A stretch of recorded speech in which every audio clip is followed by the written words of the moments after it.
So, is it just me, or does it seem like people in our cultural moment right now are getting offended more easily than ever before? Like everywhere we turn, like people are just offended by the latest thing that is making us angry, right? Or maybe you know so many people that they just can't let things sort of like slide off their shoulders. They carry around the offenses of what people have done to them or their loved ones.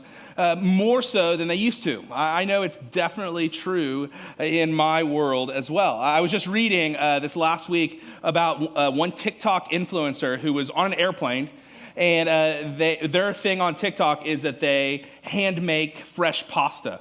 And so she decided this would be a unique place to make one of her TikTok videos. And so on her tray on a Delta flight, she was making homemade pasta. And people started booing her. There were people complaining, how is this allowed on this airplane that she can make homemade pasta? And just like being so angry at her for making one of her videos. And all the while, I'd just be like, I'd love to get some good airplane food. I'll take some homemade pasta at 30,000 feet, right? I remember there was this political cartoonist across the pond in England, and they were going to do an exhibit of all their political satire cartoons in an art gallery, and he was labeling the event License to Offend, as political cartoons do from time to time. License to Offend. But before the exhibit could actually take place, because of public outrage, because people might be offended, they canceled the event. I'm like, did you see, it's gonna license, you don't see that at all? No irony at all? Not at all. And I can imagine, just in a room this size with this many different people in it, that there are a lot of us in here that are boycotting American Eagle jeans. Don't look at the label on my jeans this morning, I guess, please. There are people that are boycotting Sabrina Carpenter's new album, and there are a lot of people that have got to find a new brunch place because Cracker Barrel's out of the question now, for sure, right?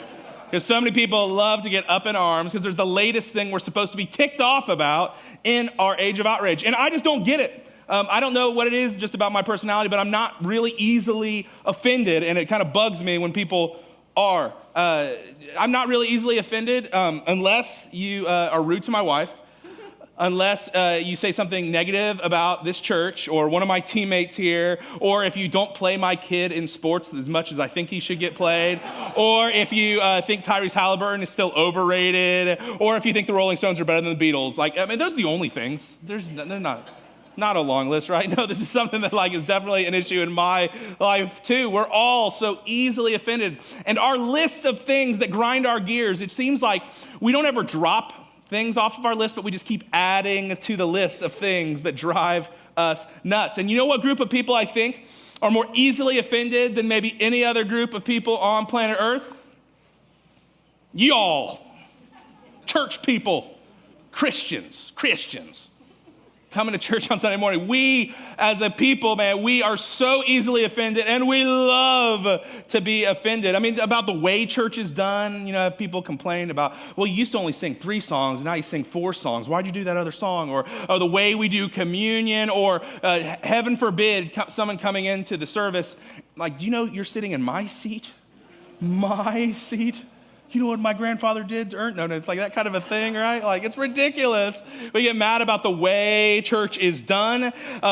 People love to criticize whoever's preaching and teaching, like, for real. I've got this criticism on both sides. I've had somebody tell me before, I'm really offended by how funny you are during your sermons. Like, this is the word of the Lord we're talking about. Stop trying to make it funny.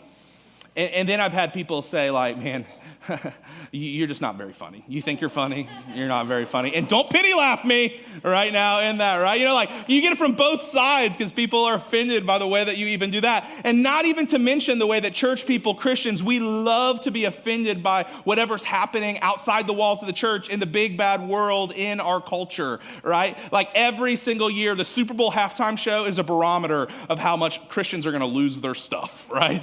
I mean, you just see this every single time. Can you believe what she was wearing or what she wasn't wearing? Can you believe the language? Can you believe that song, this song? And like, we love to get offended about what's happening outside of the church. And can you believe so-and-so? I mean, that is something that we hear all the time. Christians love to be offended.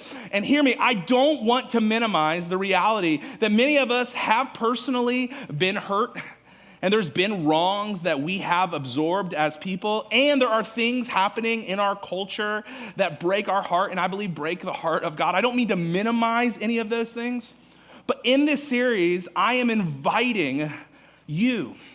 I'm enlisting you into the league of the unoffendables.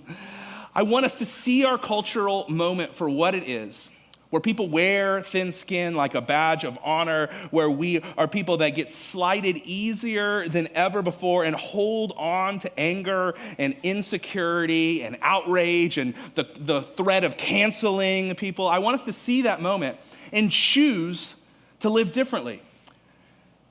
Dare us to choose to live like Jesus, the one we say that we follow, with what I believe to be our secret superpower, unoffendability. And yes, there's 80% chance I just made up that word. But I'm going to invite you and challenge you, and I'm going to be on the journey with you to be people that are impossible to offend. And I think that our culture will do a double take. We'll do a spit take at Christians because we can live differently if we follow Jesus in this way. You know, the scriptures talk a lot about anger in a lot of different places. And one place that's very, very clear is in the New Testament letter, the book of James. Now, James was the half-brother of Jesus. Same mom, different dads. We'll talk about that at Christmas. But the half-brother of Jesus, and he ends up being a leader of the early church. And he's writing to these Jewish Christians that are scattered all over the world because of persecution. And he's writing this wisdom literature, almost like the New Testament version of Proverbs, this practical wisdom for them. And in chapter 1, he wastes very little time to where he starts talking about the way we treat each other and the anger that we might hold towards people and the offense that we might hold on to towards other people. And he says some challenging but invitational words to them and to us today. Jesus' half-brother James says this: "My dear brothers and sisters, take note of this. Pay attention. Lean in. Everyone should be quick to listen, slow to speak, and slow to become angry." And if we can just push past the fortune cookie reading of that, I want us to think about this a little deeper, right? This is the invitation. This is the challenge in us living life in a complicated world. We should be quick to listen, slow to speak, and slow to become angry. How are we doing, folks? How do you feel like our culture is meeting this moment? What's the grade that we get when it comes to this in our cultural moment, not just in the church, but outside the church and inside the church? Are we people that are quick to listen? Are we quick to try to understand, seek to understand? Or are we quick to listen so that we find that one little nugget that we can argue against, we can catch them in their wrongdoing, and then we can come back and use it against them later? Are we slow to speak because we're just processing and trying to be present with people? Or are we more prone to hot takes and saying something quick and snappy that might go viral? I mean, this is Stephen A. Smith's whole thing, right? You don't have to think deeply about it, but just respond, react, and do something that's going to be something cut online, right? No, we're quick to speak and to speak our mind even if we haven't thought through it. And are we slow to become anger? Does it take a lot to rile us up? Does it take a lot for the lid on the pot to go over and boil over? Or are we just always kind of simmering with anger, and so the smaller things just still drive us nuts?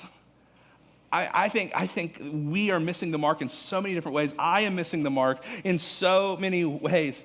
I mean, I think that there are times that I'm not slow to get angry, but it's almost like one more thing can just sort of set me off. And maybe you have that thing too. I mean, when I'm driving on the interstate and I'm already speeding, and then somebody comes right behind me and they're right on my tail and they're swerving around me trying to pass me, and then they rev their engines right as they pass by me, I pray for them. I pray for a state trooper to pull them over as soon as they get home, right? Because I'm angry about it. I want God's justice in that moment.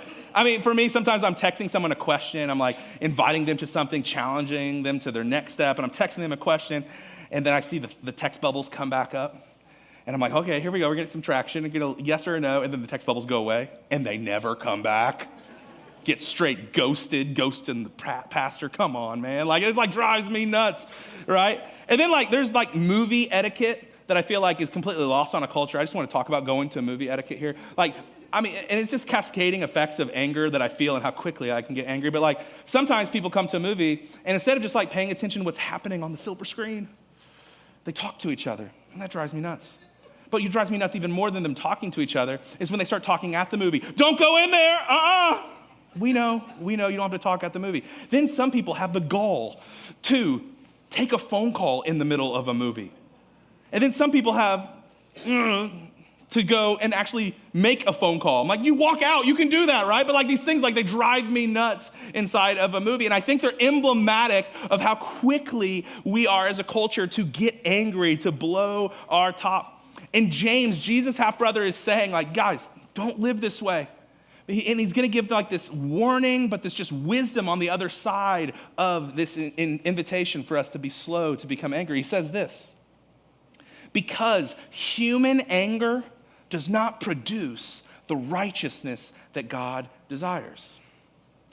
Us acting out our offense, our anger, our desire for payback, our desire to strike back, it does not produce, it does not cultivate, it does not create the righteousness that God desires. Now, this phrase, the righteousness that God desires, it's a loaded phrase. It kind of sounds like Christianese to us today. But inside of what that phrase really meant to the first century was all about right relationship.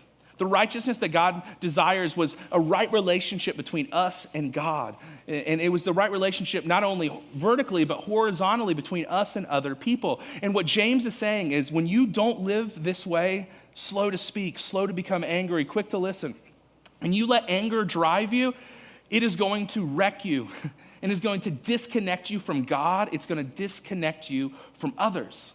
And I thought it was an interesting thing that James uses this language of production or yielding. It's actually a horticultural term. It's a farming term, this idea of producing, yielding. And he's basically saying, like, this is not what comes out of the seed.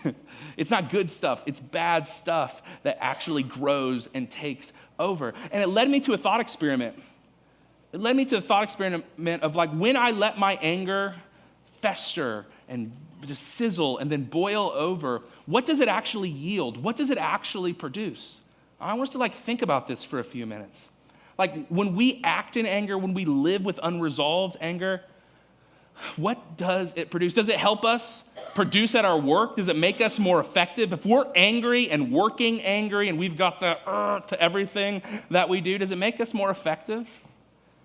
I don't think so. I think sometimes we like to talk ourselves into it, but you know, MMA fighters, one of the first things they say is that the best MMA fighters, mixed martial arts fighters, like they're not angry, they're like focused. Think about people that do the critical, powerful work of police work in our community.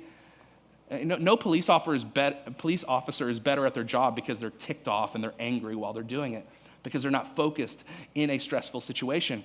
Soldiers, it's not the best soldiers that are ticked off, that are angry going into a war zone because they've got to focus on what it means to accomplish the mission in front of them. They don't do their job better. I would dare you to find a way that you can do your work better by doing it angry. I just don't think it's the way it is. Then I started to ask, like, does anger produce just healthy emotional side of us as people? Does it help us produce healthy emotions? Does it create more peace? I mean, think about this, like if you are angry at your spouse, does it actually help the peace that you have between you and God? I don't know, but like I don't know anybody who's had a huge fight with their spouse and the next thing they want to go do is turn on worship music and go start reading their Bible and praying. No, we don't run towards God. It actually alienates us in a way between God. Does it do the same thing? What does anger produce with our relationships? Does it make our relationships better? No, even if you're not angry at the person you're in a relationship with, you're more closed off because of it. And here, this is just advice that's free. If you're in a relationship with people and you're ticked off about something that happened at work, if you don't deal with what you're angry about, you will come home and you will bleed on those who did not cut you. And it will make a mess inside of the relationships that mean the most to you. Anger does not produce peace in your relationships. And I'll go as far to say this: anger does not produce peace inside of you, physiologically, in your physical body. It is not healthy for you to harbor offense and anger and to be thin-skinned and to be boiling at what people have done to you or those that you love. I mean, just for example, this is what the medical world has discovered harboring stress and anger does to your body, the problems that come. There's a higher risk of heart disease. You're going to have a higher blood pressure because of it, because of the stress of these relationships that are unresolved, that are happening to you, and it could hurt your heart. Next, you have a weakened immune system. Your white blood cell count goes down when you are harboring anger and when you are sitting around being stressed because of unresolved tensions in your life, in your relationships or situations. Sleep, and that has cascading effects of me having bad sleep. Maybe you've experienced that as well. There's digestive issues, not just ulcers, ladies and gentlemen, irritable bowel syndrome. Comes from us being angry and holding on to our anger and the stress that comes along with that. And maybe the scariest one of all for many of us is that there's premature aging.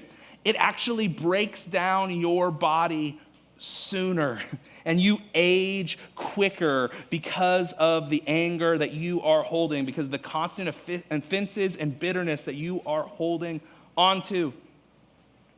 It does not produce the righteousness that God desires for you. It does not produce peace in your relationships, in your work, in your body. So, knock it off. Stop being angry, right? If it was only that easy. And it's pretty, you might agree somewhat of what I'm saying, but I can imagine there's some of you in the room right now that are like, okay, Joel, but tell me about righteous anger. Yeah, that's the good anger. Yeah, let's talk about righteous anger. What about that? Aren't I supposed to be angry about certain things and have righteous anger? Come on, aren't I supposed to be angry at all the sin that's happening out in the world and all the brokenness that's happening out there? What about injustices that are happening? Am I supposed to be angry about that? Am I supposed to be angry because, I actually am justified to be angry because someone has hurt me, harmed me, so I'm holding on to it because it's my right to be angry. It's my righteous anger.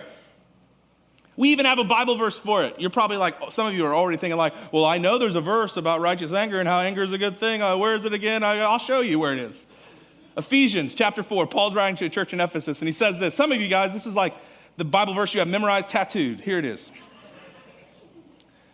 Please show me afterwards if you do. That'd be funny. Paul says, in your anger, do not sin. And you're like, oh yeah, here's the verse. Yes, this is I like this verse because I can be angry and not sin. It's not wrong for me to be angry because he says, in your anger, do not sin. So there could be two categories here, right? And we hold on to this so tightly because this says it's good to be angry. It's not a sin. We love this because it excuses our anger about a lot of things. It creates this whole category that we like to call righteous anger. And inside of Christian thinking and Christian literature, this idea is everywhere. One Christian author, Blaine Smith, says this about anger.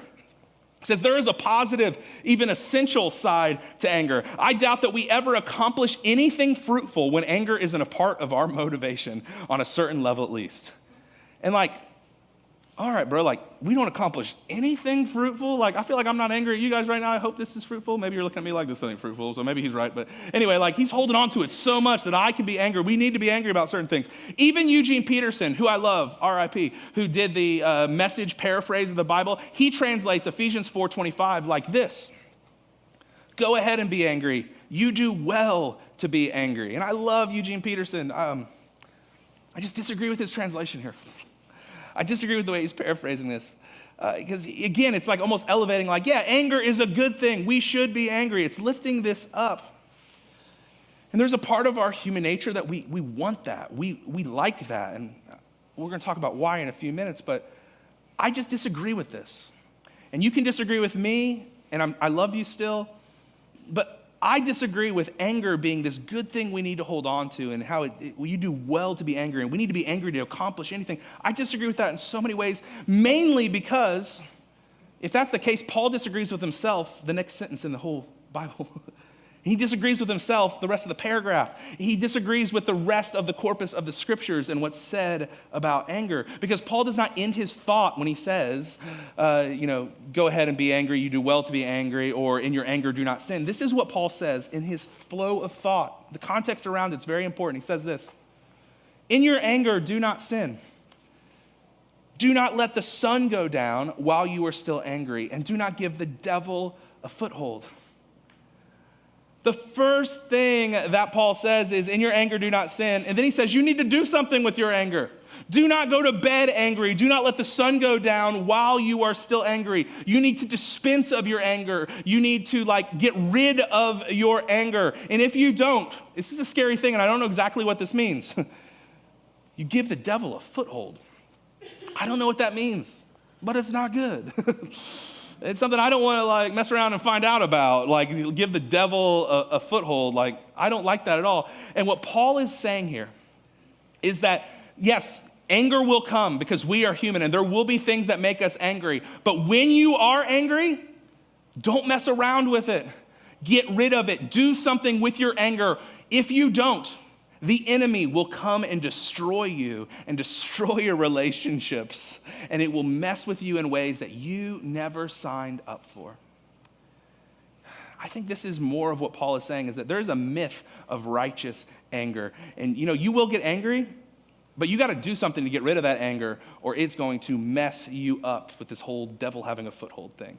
But what's interesting to me is that this idea of anger not really being a positive attribute that we should hold on to is not something that Paul just talks about in Ephesians chapter 4. It's actually the whole theme of anger throughout the scriptures. Brant Hansen, who wrote this great little book called Unoffendable that I read a couple weeks ago, it's been so helpful in my study for this series. He actually sketches out what the rest of the Bible says about anger, and listen to the words and the negative attributes that are attributed to anger.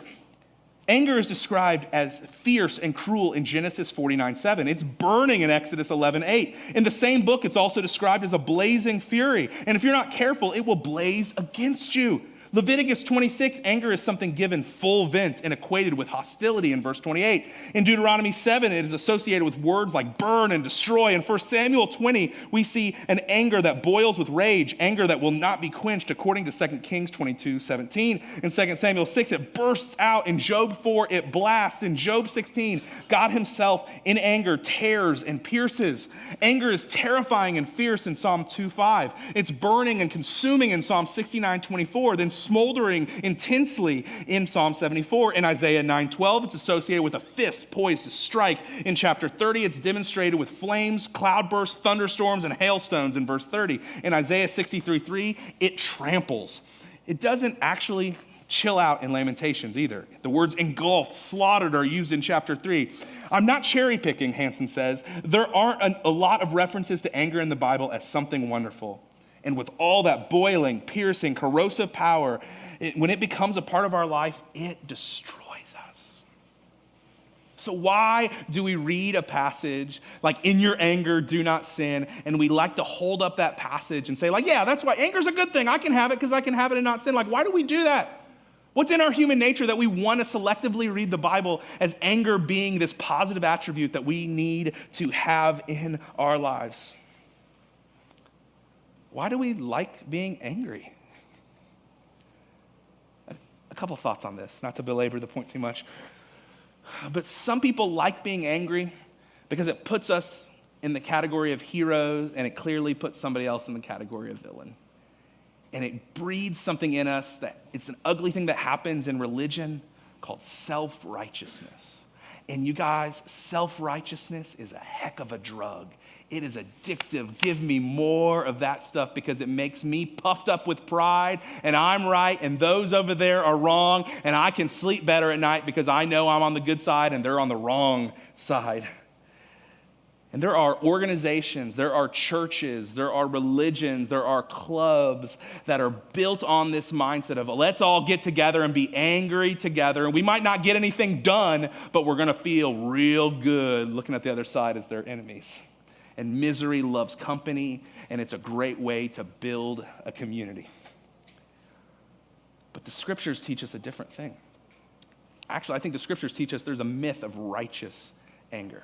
And if we want to be people that are unoffendable, that the world turns their heads and does a double take about, we need to be people that learn to live with forgiveness as a posture, and need to learn to begin to let go of the anger and the resentment that we so have become accustomed to. So how do we begin this? And we're going to talk about this all month, but just some opening thoughts this morning, things that I think could be helpful for us to live unoffendable. First thought is this. We need to be people that release others from the pressure of perfection. Release others from the pressure and the illusion of perfection. In other words, we need to lower our expectations for people. In other words, sometimes people suck. And Joel is people. Grace umbrella for that, apologize. But we need to release others from the pressure of perfection, like to lower our expectations because people are broken. And because of our fear, our insecurity, for us looking for love in all the wrong places, scratching and clawing to look better than we actually are so we feel like we'll be accepted, because of that, we make a mess of things. We all make a mess of things. And you know what's interesting? When you follow Jesus around the pages of the Gospels, these four biographies of his life, I dare you to find a passage, a story where Jesus was appalled at the sinfulness of somebody. I dare you to find a passage where he comes across someone and they're morally compromised and they're doing something that is against the law or against the scriptures. And I dare you to find Jesus clutching his pearls. I dare you to find him being offended at anybody. Jesus wasn't surprised ever by the brokenness of people. He knows them, he loves them, and he still pursues them. I mean, all over the place you see this. Jesus was surrounded by these tax collectors who were traitors to his ancestral people, the Israelites, and these tax collectors were extorting these people. And Jesus, he's not offended by them, angry at them. He actually invites one of them by the name of Matthew to come follow him and be a part of his crew, his disciples. And then he gets Matthew to invite all his tax collector friends or others that were called the scum of the earth at the time. He goes, hey, let's have a dinner party. Let's hang out together. Jesus liked hanging out with them. He didn't shame them, or he wasn't angered or offended by them. Another time, Peter, after the death of Jesus, he had abandoned Jesus, betrayed Jesus, declined even knowing who Jesus was. And then Jesus is resurrected, and Jesus comes after Peter on the beach. It's this big dramatic scene because Peter had gone home fishing. And what does Jesus do? Does he wag his finger at him? Does he remind him of his shame of denying even knowing Jesus? What does Jesus do to him in his anger? He's not angry. He's not offended. Jesus makes the dude breakfast because Jesus was impossible to offend. You could not anger him with your brokenness. And here's the other reality. The only people, take me to task on this. Get in your Bibles this week. The only people that Jesus ever got angry with were the religious people who were locking out the other people. The only ones that Jesus ever got upset with were people that were saying, you don't belong in my family because of this thing that I'm offended by. Jesus never played that game.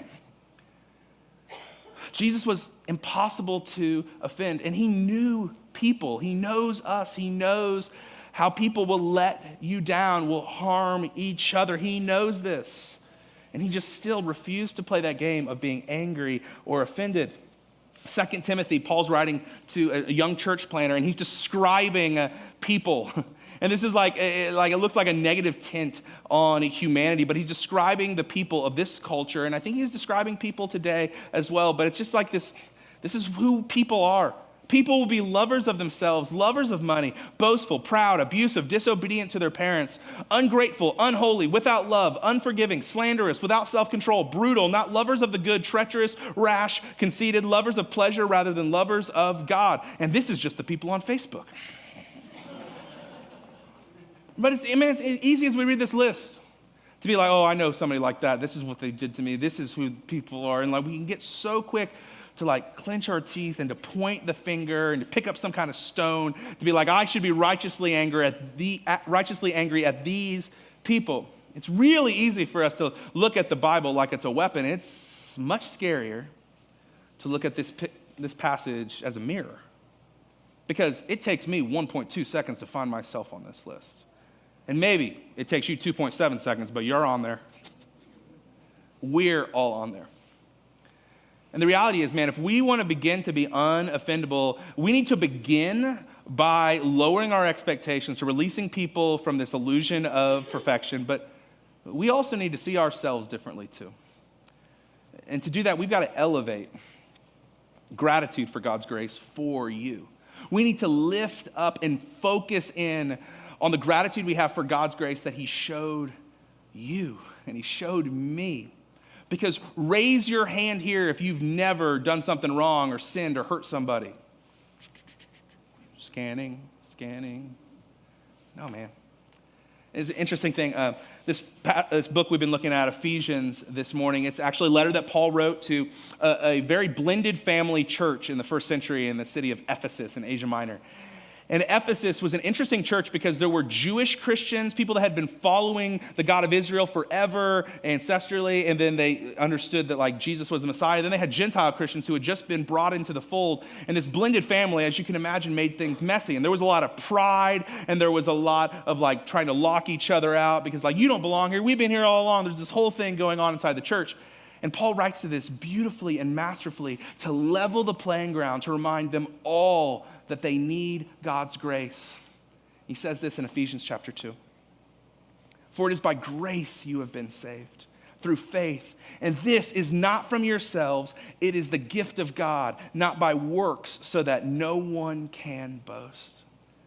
Oh, this was beautiful, describing amazing grace. For it is by grace, this unmerited favor, this loving kindness, faithful kindness of God, that you have been saved through faith. This is not from yourselves. Nothing that you could do good, nothing that you could do bad could lock you out. Nothing that you do good can get you more in God's graces. It is a gift of God, not by works, not by performing a lot of religious activity, so that no one can boast. No one can boast because here's the good and unsettling news, my friends, is that the ground is level at the foot of the cross, and we all need God's amazing grace. And what understanding this for the church in Ephesus did, it produced something that I think we need in the church of the 21st century today. This produces humility. And not humility like beating yourself up and thinking that you're nothing, but humility in the terms of thinking about yourself less or agreeing with God about who you actually are and the grace and the mercy that you need. Humility. When we elevate our need for God's grace in our lives, it produces humility, and then we're less offendable and angry at other people. Because here's the reality about this myth of righteous anger. Oftentimes, what we call righteous anger is actually self-righteous anger. Think about it. Oftentimes, what we feel like is righteous anger, and I should feel this, and I have the right to do this. When we take a step back, man, it is self-righteous anger. Because we're just angry at what's going on over there, and we're not taking for account anything that's happening here or anything that we have done. We're angry at their sin, their brokenness, how they let us down, how they hurt us, and we are never angry at my own sin and how I have caused harm. I've never had somebody come into my office and confess to me that they're struggling day in and day out because they're just so angry at how they hurt other people. It's always somebody coming in about how they have had happen to them. This is the syndrome I like to call the self-righteous anger. Everyone's an idiot except for me. It's you simmering because someone cuts you off in traffic and you're like the rest of the day a little bit on intense, and you forget that you've been the person cutting someone off in traffic before. You've been that person who didn't show up when you said you were going to show up. I mean, just for example, it was a couple years ago, I was having a meeting with a couple that I had been prepping for all afternoon, inviting them to take a next step in their faith and to get more involved, and I was really excited to meet with them, and it was on my calendar. I actually even stayed a little bit later than I normally do so I could meet with this couple. 5 minutes after they were supposed to be there, they're not there. 10 minutes after they're supposed to be there, they're still not there. At 15 minutes, I finally shoot a text message. Hey, you guys still coming? Smiley face. I wasn't smiling. And then they text me back almost immediately, and they're like, oh, I'm so sorry. We completely spaced it. My bad. And I was in the worst mood. I could not believe it. I'm like, what a waste of time. This whole thing, like, what am I even doing? This is ridiculous. So I start just doom scrolling on my phone just to like sort of take some of the stress away, like that ever works. And then about 20 minutes later, I get a text from somebody else. And they're like, hey, man, you almost here? And I'm like, what? I look at my calendar, and I was supposed to meet them 10 minutes ago at Sun King downtown, and I had stood somebody up for a meeting. The same day, I was mad at somebody for standing me up. Humble pie is what I had for dinner that night. But what we call righteous anger so often is self-righteous anger. And here's another thing, and this is something that I'm learning about myself, and still be my friend after I share this, because we're all in this boat together. But this is what's true about this idea of righteous anger and what it actually does to us. Like, we judge others by their actions. We want others to judge us by our intentions. Anybody else feel that? Like, we judge others by what they do and what they say. But man, when we do something wrong, we want people to get the whole story, the backdrop, what happened that morning, and the stress that we were under, and why we made this decision. I was actually thinking about you the whole time. Like, we want to go like all the way there, and for them to see our whole intentions and see the whole backdrop of the story. Like, we judge others like when people say something mean, and we're like, man, they're rude and they have a bad temper. But when we say something that's not very kind, we want people to see, like, I was just stressed, man. This had nothing to do with you. You know what I'm saying? Like, we want them to see the whole picture, but we're so quick to snap at people because they're doing something that we don't like, and we're just judging them by their actions. And again, you guys, man, my intention is not to diminish the pain, the hurt, and how people have wronged you and those that you love. Those are some real things, and this is not like a quick, fix kind of reality there. My intention is not to just belittle those things, but my intention is to help you see that we need to do something with it. And we can't just keep walking along with so much anger and holding on to offenses, because it eats us alive. And it's actually killing something inside of us. I'll put it this way. We all have a backpack. Just represents the things that we carry along with us in life. A lot of good things, right? But as we go through life, there's just like more things that we pick up. Good, bad, indifferent. But it's really easy for us as we get a little bit older and we go through life, and people are going to people. And we get upset that, we start feeling like, I have some righteous anger towards this person that did this. Like, I have the right to hold this stone, and I want to strike it at them because they're wrong. Cut you off in traffic, it might be a small thing, but it like drives you nuts. Maybe somebody at work slights you, or they get the job that you wanted and you're mad at your bosses, or nobody takes your ideas seriously and you never get to actually speak your mind. And so you're like, I'm right, they're wrong, they're going to pay for this. So we hold on to another rock like that. And just that self-righteous anger is there. And then there's other things in life where it's bigger, where maybe you have a relationship that falls apart when somebody just doesn't follow through on what they committed to you, and they're with somebody else, and the idea of their face showing up in your mind, oh man, you're so angry at them because they didn't follow through on their promise. Maybe somebody hurts your kids, they say something to your kids that it just boils your blood. And so now if you see them walk into Target, you're going to do a couple laps to make sure they're out of Target by the time they walk in, because you're so angry at them and you're so offended by them. Maybe you look out at culture and you're just afraid about the world that you are bringing your kids into, and you don't understand it, and you wish that God would do something about it, and it's so easy to point your finger at things that are happening out there, and you know that you're right because you got the Bible verses to prove it. But you hold this stone and you're like, man, I'm right, and I want to attack what's going on here. And the reality is, we carry around all of these offenses and these things that people have done to us, the things that make us mad. And then we got to go through life. We got to get up. We got to go to work. We got to do the thing. And because I'm from a certain generation, I one strap it. But you have to go through life, and it gets exhausting quick. The things that you used to do when you weren't so angry, man, it takes longer. It takes more of your energy. And you're just tired earlier because you're carrying around stuff that you weren't carrying around before. And not only that, but you start to feel some problems. Like, man, your shoulder's starting to hurt. You got a sore shoulder, and you're not sleeping the way you need to, and you're stressed, and your doctor says you need to go on this medication because of this thing going on. And it's all tied back to the extra weight that you're carrying around, and the anger and the offense that you're carrying around. Not only that, but you're gonna have to go through life, and you're gonna bump into people. And whenever you work with people, there are always these little interactions that are awkward or they're not fun. But you bump into them with this shoulder, with this backpack, you're gonna hurt them. You're gonna bleed on people that never cut you in the first place, and it's gonna cause a rift in your relational world.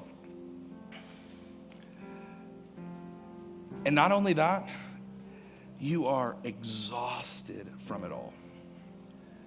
you're carrying a weight that you weren't intended to carry. And I'm telling you, there's a decision that you can make that will not be fun on the front side because it's going to cost you pride and it's going to make you live with humility. But your Heavenly Father wants you to just drop all of the weight that you're carrying and to forgive. Not as just in a moment, but as a posture so that you can be free. I have a crazy idea that I would love for you to consider with me.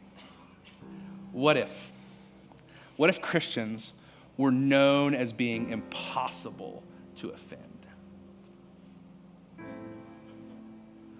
What if it was like in our branding of a church and people of Jesus that we were impossible for us to walk around with anger and to harbor bitterness and unforgiveness towards others?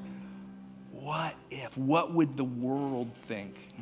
What would people that are unbelievers think? What are people that have been harmed by church and have trauma? What would they think? Is it even possible? What if we could laugh more things off so they could fall off of our shoulders instead of us carrying them? What if we freed others up from this illusion of perfection?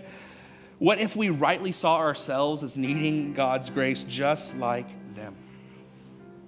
What if this was part of our identity as be people that are unoffendable? Because we don't buy into the lie of righteous anger because we know it's just self-righteous anger at the bottom of the barrel. I'm inviting you to consider to join the league of the unoffendables with me because our secret superpower is, here's the made-up word, unoffendability. If you so choose.